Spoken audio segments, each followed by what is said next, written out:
जय श्री गणेशाय नमः। जय मां काली। आज आपको मैं सबसे पहले ये बात क्लियर कर दूं कि जो बहुत ज्यादा हल्ला मच रहा है कि बुधवार को ग्रहण पड़ेगा। ग्रहण तो पड़ेगा, लेकिन वो हमारे देश से दिखाई नहीं देगा। और जो भी ग्रहण हमारे देश से दिखाई नहीं देता, हमारी धरती से, उसकी छाया हम पर नहीं पड़ती, तो उसका कोई प्रभाव नहीं पड़ता। इसलिए ग्रहण का वहम ना पालें। अब बात करते हैं। अब श्राद्ध लगने शुरू हो जाएंगे।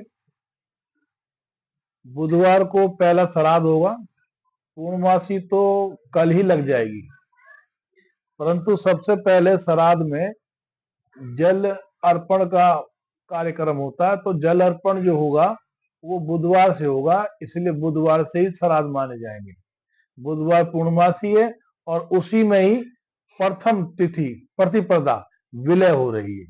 तो पूर्णमासी और प्रतिपदा का श्राद्ध कल हम मना सकते हैं। ये थी जानकारी शुरुआत की। अब हम कहें पितरों का ऐसे उपाय कर लो, लोग कर भी लेते हैं और लोग नहीं भी करते, क्योंकि जिनको पितरों के बारे में जानकारी नहीं, वो लोग पितरों के श्राद्धों का मजाक भी उड़ाते हैं।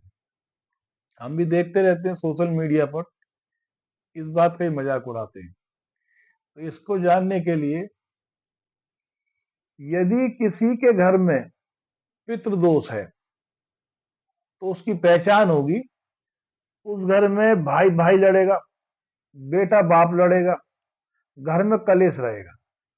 और वो कलेश उस समय ज्यादा होगा जो कोई खुशी का मौका हो, त्योहार हो, खुशी का मौका हो, उसी दिन झगड़ा होगा। हर त्योहार पे यही होना। दूसरा, यदि ऐसा नहीं हो रहा तो बीमारी पे आ जाओ। जब भी कोई त्योहार आए, कोई ना कोई बीमार हो जाए। ज्यादातर त्योहारों के आसपास एक्सीडेंट हो जाना, मौत हो जाना, ये पितृदोष का ही कारण होता है। पितृदोष बच्चे की शादी न होने दे, संतान उत्पन्न न होने दे। पितृदोष हो, नौकरी न लगे बच्चों की, भूमि लेने देने में कलेश। पितृदोष का बहुत बड़ा रोल होता है हमारे जीवन पर। अब ये पितृ बनते कैसे हैं? क्योंकि इनकी जानकारी के जाने बिना जो लोग बिछड़ गए हैं विश्वास से कि पितृ नहीं होते, उन लोगों के लिए विशेष तरीके जानकारी ये है कि जब आदमी की मृत्यु होती है, गीता के 18 पुराण के अनुसार, 18वें पुराण के अनुसार, जब आदमी की मृत्यु होती है तो ईश्वर के पास जाता है। लेकिन ईश्वर के पास जाने से पहले वहां पर मुक्ति द्वार होता है। जो मुक्ति द्वार होता है उसके द्वारपाल होते हैं। आपने देखा होगा शमशान घाट पर लिखा होता है मुक्ति द्वार, मुक्ति धाम, तो मुक्ति का मार्ग। लेकिन जब आत्मा 13 दिन घर में रहने के बाद मुक्ति द्वार पर जाती है, तो मुक्ति द्वार पर यमराज और धर्मराज के दोनों ही द्वारपाल होते हैं। तो जब आत्माएं एक जगह मुक्ति द्वार पर आती हैं तो उनसे ये पूछा जाता है कि आप दो हिस्सों में बट जाओ। एक हिस्सा वो जो गुरु मंत्र ले चुके हैं और एक हिस्सा वो जो गुरु मंत्र नहीं लिया। कोई मनुष्य, अब दो पार्ट हो गए, तो जिनको गुरु मंत्र लिया है अब उनका अगला जन्म शुरू होगा, लेकिन उनके कर्मों के अनुसार। जैसे उन्होंने कर्म किए हैं गुरु मंत्र लेने के बाद, अच्छे बुरे कर्म जो भी किए उसका हिसाब किताब फिर होगा धर्मराज की अदालत में। जिन्होंने गुरु मंत्र नहीं लिया, तो पहले मैं और भी क्लियर कर दूं, तो जिन्होंने गुरु मंत्र लिया, तो गीता के अनुसार जिस इंसान ने अपने जीवन में अपने सिवा, अपने बच्चों के सिवा और किसी पर ध्यान नहीं दिया, दान पुण्य कार्य में कोई सहयोग नहीं दिया, ऐसे इंसान को मरने के बाद जानवर की जोनी मिलती है। क्योंकि जानवर सिर्फ अपने से मतलब रखता है, उसे और दुनिया से कोई लेना देना नहीं। तो ईश्वर कहते हैं जब तुमने, यही तुम्हारे अंदर गुण है, तो मनुष्य की जोनी में जाके क्या करोगे? भीड़ करोगे, जानवर की जोनी में जाओ। अब जैसे कर्म में वैसे जानवर की जोनी में चला जाएगा। एक वो होता है जो कहता है मेरे पास धन होगा, चाहे वो रिक्शा क्यों ना चलाता हो, मेरे पास धन होगा तो मैं सबका भला करूंगा, रिश्तेदार का, समाज का, जात बिरादरी का, अपने देश का, नगर का भला करूंगा, ऐसा करूंगा, वैसा करूंगा, मन में उसके योजनाएं होती हैं।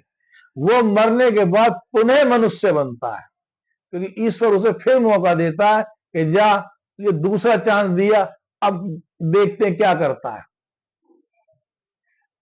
और जो गुरु मंत्र लेके कहता है ईश्वर तेरे सिवा मेरा कोई नहीं, तू ही तू है, तू खाने को दे या मत दे, मैं तेरी शरण में हूं, वो मोक्ष प्राप्त करता है। ये तो हो गए गुरु मंत्र लेने वाले। अब जिन्होंने गुरु मंत्र नहीं लिया, इनमें से ऐसे भी लोग हैं जो अनजान हैं, और ऐसे भी लोग हैं इतने चतुर कि इनको अपने से बड़ा कोई दिखता ही नहीं है। जिसको अपने से बड़ा कुछ दिखे ही नहीं, मतलब अपने से बड़ा किसी को बुद्धिमान नहीं मानेगा, तो गुरु किसे बनाएगा? ऐसे लोगों की भी संख्या होती है। वो पुण्य करते हैं, पूरे बावड़ी खुदवाते हैं, धर्मशाला बनाते हैं, मंदिर बनाते हैं, गौशाला बनाते हैं, खूब दान पुण्य करते हैं, लेकिन उन्होंने गुरु मंत्र नहीं लिया। इस धरती के जो देवता है भगवान शंकर है, और भगवान शंकर के गणित के अनुसार जो गुरु को नहीं मानता उसको शिव दंड के अनुसार कारावास मिलता है, मुक्ति नहीं मिलती उसको। और जिन आत्माओं को मुक्ति नहीं मिलती, वो पुनः लौटती हैं जहां जहां उनको जलाया गया, वहीं के पेड़ पर लटक जाती हैं। जब आपके घर में खुशी का मौका होगा, तब उनको वहां से छूट मिलेगी। खुशी का मौका, शादी विवाह, कोई बालक पैदा होना, अमावस्या, 16 श्राद्ध, होली, दिवाली, दशहरा, कोई त्योहार, इनमें वह आत्माएं आती हैं। आत्माएं आती हैं। जो लोग पितरों के बारे में नहीं जानते, वो खूब पार्टी करते हैं, खाते पीते हैं, लेकिन पितरों को कुछ नहीं देते। आत्माएं लौट जाती हैं। लौट जाने के बाद कभी वह खाना नहीं खाने आई है, उनके नाम का रख दिया, उनकी आत्मा तृप्त हो गई। तृप्त आत्मा जाती है तो खुश हो गई जाती है कि जाओ बेटा दूध बनाओ, पूत फलो। और जो अतृप्त जाती है, प्रेतराज बोलते हैं कैसे अतृप्त हो गए, कि हमारे घर वाले ध्यान ही नहीं देते, तो एक काम करो, फिर उनको दंड दो। तो दंड क्या होता है? एक घर का जो पितर है वो बैठ गया एक भाई के सर पे, दूसरा भाई के सर पे दूसरा पितर बैठ गया। अब भाई पितर तो कुनबे खानदान का तुम हिसाब लगा लो, सतयुग से लेकर अभी तक जिन्होंने गुरु मंत्र नहीं लिया वो सब पितृलोक में। तो वो लोग सभी को संतुष्ट आप कर नहीं पाओगे। कुछ लोग कहते हैं गया जी गए, गया जी जाने के बाद भी आपको पितरों का उपाय करना पड़ेगा।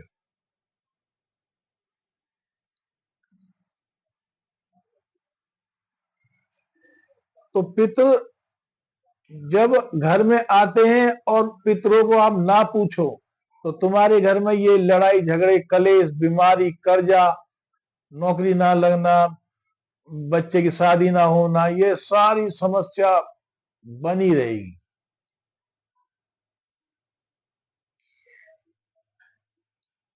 तो उसके लिए जो अभी मौत हुई है 2-3 साल के अंदर जो मौत होती है या जिनकी बरसी आती है तो आप इस कार्य में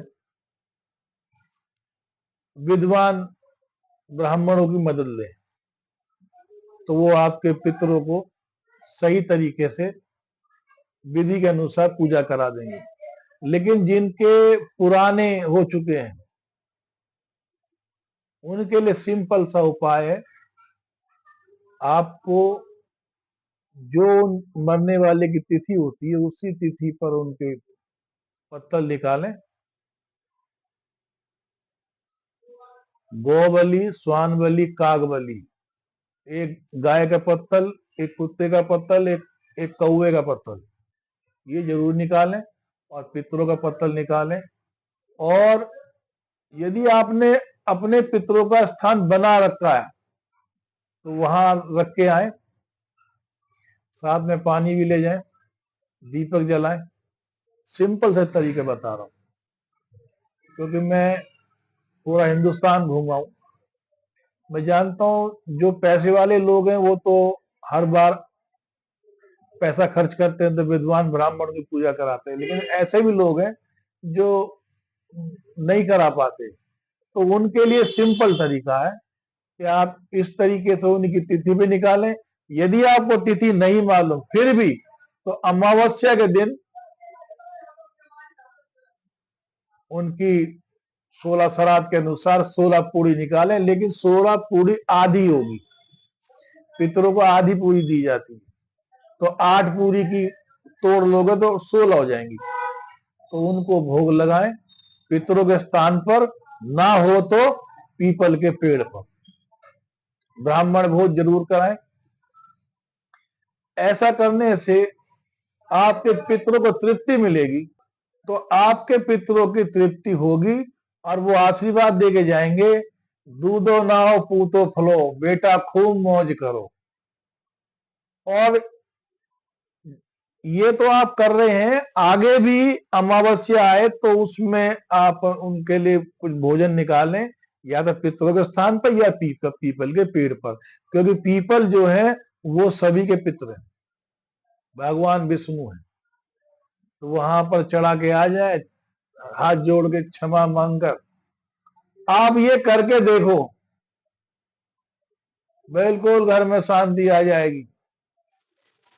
जो जंगली बच्चे हैं ना वो भी बिल्कुल रास्ते पे आ जाएंगे। ये तो हो गया एक पार्ट। एक पार्ट और है इसमें कि यदि हम ऐसा उपाय पहले से कर रहे हैं, कुछ लोग ऐसे भी हैं कि ये उपाय लोग कर रहे हैं जो मैं बता रहा हूं उससे भी ज्यादा कर रहे हैं, परंतु उनके घर में भी शांति नहीं है। तो इसका दूसरा मतलब है, यदि पितृदोष के आप पूरे उपाय कर रहे हैं फिर भी घर में शांति नहीं है, लड़ाई झगड़ा है कर्जा है कलेश है मृत्यु होती है अकाल मृत्यु कुछ ऐसा है, तो आपके घर के जो मुहूर्त हुआ था आपके घर का उसमें कमी है। क्यों? तो जब मुहूर्त में कमी होती है तो हर घर की 2 तिथियां होती हैं भाग्य की, महीने में हर घर की दिशा, जैसे उत्तर दक्षिण पूर्व पश्चिम इस तरफ जो मकान के दरवाजे होते हैं, हर मकान का दरवाजे का एक महीने में 2 बार मतलब शुक्ल पक्ष में 2 बार और कृष्ण पक्ष में 2 बार चांस आता है। यानी भगवान शंकर की एक शक्ति जागृत होती है जिसको हम तिथि कहते हैं। ये कहते हैं ना एकम दूज तृतीय चौथ पंचमी, जो हिंदी तिथि बोलते हैं, इसका भी गणित है। ये नहीं है कि वैसे ही बना दी, ऐसा नहीं है। ये गणित है। इस गणित में भगवान शंकर की पावर टिमटिमाती है, क्योंकि भगवान शंकर इस धरती के मालिक हैं, उन्होंने ये पावर दी हुई है। तो ये पावर कौन पहचानता है? जो गणित जानता है। और गणित जानने वाला कौन होगा? जो गुरु का चेला होगा। तो घर के पीछे जब टिमटिमाएगी लाइट, जब आप उस घर में प्रवेश करोगे, मुहूर्त कराओगे, तो आपकी तरक्की कोई रोक ही नहीं पाएगा, कोई जादू टोना तुम्हारे घर में कुछ कर नहीं पाएगा। और यदि वो आ गई सीधे हाथ पर, तो तुम्हारे घर में लड़ाई झगड़ा कलेश गरीबी ये बनी रहेगी। और यदि आ गई उल्टे हाथ पर, तो जो भी कमा के लाओगे उससे ही घर चला लेंगे, संतोषी सुखी रहेंगे। और यदि आ गई सामने, तो मार कर रख देगी, तुम्हारे समाज में मान सम्मान में जीरो हो जाओगे। जिसने भी ये मुहूर्त करा हो, बहुत पैसे वाला और गरीब होता जा रहा हो, समझ लेना तुम्हारे मुहूर्त में कमी है। कोई दिक्कत हो, कोई परेशानी हो, आप मुझसे पूछ सकते हैं, मैं आपका जवाब जरूर दूंगा। लेट हो सकता हूं, लेकिन जवाब जरूर दूंगा। आप इन दोनों बातें एक जैसी मिलती है, सिम्टम्स पितृदोष के और भाग्य दिशा के, तो दोनों को चेक करते हुए चलना। और अपने भैया पितरों की पूजा करो। और जय मां काली।